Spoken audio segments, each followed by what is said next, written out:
अब बात कर लेते हैं रूस यूक्रेन युद्ध की। 71 दिनों से चल रहे रूस यूक्रेन युद्ध में दोनों ही देशों को जबरदस्त नुकसान हो रहा है। रूस के रक्षा मंत्रालय ने दावा किया है कि उसने यूक्रेन को भारी नुकसान पहुंचाया है और रूस की सेना का यह दावा है कि जंग में यूक्रेन के 149 विमान और 112 हेलीकॉप्टर, 729 मानव रहित हवाई वाहन, 288 विमान भेदी मिसाइल प्रणाली, 2846 टैंक और दूसरे बख्तरबंद लड़ाकू गाड़ियां, 327 multiple launch rocket system, 1323 field artillery और मोटार, साथ ही 2662 विशेष सैन्य इकाइयां नष्ट कर दी हैं।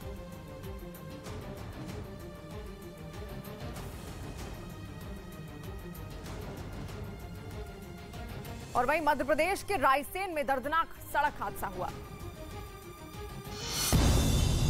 मध्य प्रदेश के रायसेन में एक ट्रक और एक सवारी गाड़ी के बीच हुई टक्कर में 5 लोगों की दर्दनाक मौत हो गई, जबकि 4 लोग घायल हो गए। मरने वालों में 13 साल की लड़की भी शामिल है। उत्तराखंड के हरिद्वार में सामान खरीदने के दौरान हुई मामूली कहासुनी के बाद श्रद्धालुओं और दुकानदारों के बीच मारपीट हुई। बाद में इस घटना का वीडियो सोशल मीडिया पर वायरल हो गया। उत्तराखंड के श्रीनगर में 2 गुटों के बीच किसी बात पर जमकर मारपीट हुई। इस घटना में एक कारोबारी का बेटा घायल हो गया, जिसे इलाज के लिए अस्पताल में भर्ती कराया गया। और उधर खार्किव में यूक्रेन की सेना ने रूसी सेना के एक टैंक को मिसाइल से हमला कर तबाह कर दिया है और सबूत के तौर पर ज़ेलेंस्की की सेना की तरफ से इस हमले का एक वीडियो भी जारी किया गया,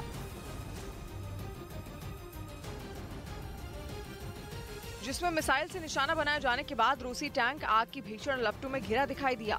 यही नहीं, उससे काले धुएं का गुबार भी उठता रहा, जो आसपास के इलाके में फैलता नजर आया। यूक्रेन की सेना की तरफ से ये दावा किया गया कि रूसी टैंक को तब निशाना बनाया गया जब वो शहर के एक इलाके पर हमला करने के लिए तेजी से आगे बढ़ रहा था। तभी उस पर मिसाइल दाग दी गई, जिससे उसके परखच्चे उड़ गए। ये भी दावा किया गया कि इस मिसाइल हमले में टैंक के साथ रूसी फौज का एक ट्रक भी तबाह हो गया है, जिसमें पुतिन के सैनिकों के लिए हथियार भरे थे।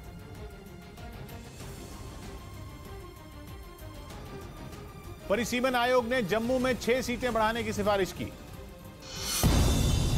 जम्मू कश्मीर परिसीमन आयोग ने अपनी रिपोर्ट जारी कर दी, जिसमें वहां विधानसभा सीटें 83 से बढ़ाकर 90 करने का प्रस्ताव किया गया।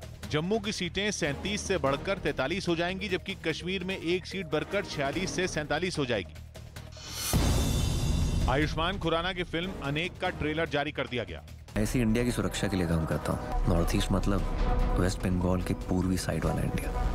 मिशन था टाइगर सांगा और इंडियन गवर्नमेंट के बीच शांति समझौता करवाने में मदद करना। चैंपियंस लीग में रियल मैड्रिड ने मैनचेस्टर सिटी को 3-1 से हराकर फाइनल में एंट्री कर ली। अब रियल मैड्रिड का फाइनल में मुकाबला लिवरपूल से होगा।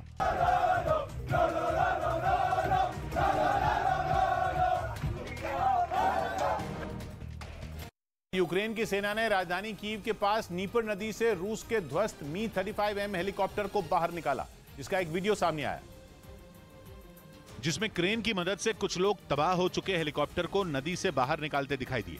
बताया गया कि ये वही हेलीकॉप्टर था जिसने युद्ध की शुरुआत में कीव के होस्टोमल शहर में कई हवाई हमले किए थे।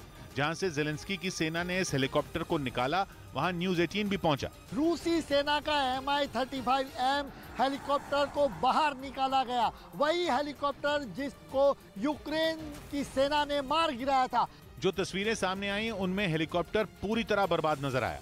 यूक्रेन ने दावा किया कि उसने रूस के ऐसे 8 हेलीकॉप्टरों को ढेर किया और जिस तबाह किए गए मी-35M हेलीकॉप्टर को नीपर नदी से यूक्रेन की फौज ने निकाला, उसकी गिनती बेहद आधुनिक लड़ाकू हेलीकॉप्टरों में की जाती है।